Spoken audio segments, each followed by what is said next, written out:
gagamitin ko, sibuyas, bawang, at ito yung spinach. At syempre ito yung ating sardinas. At yun yung ating miswa. Nagigisa ko muna yung bawang sibuyas. And then isunod na natin itong sardinas. Ayan na, ilagyan natin ito ng tubig.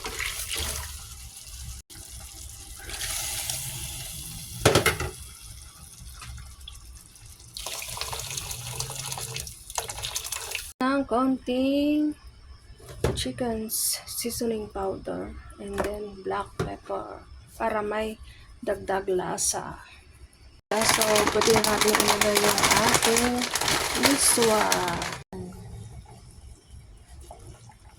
Yan, kumukulo siya, palutuin natin.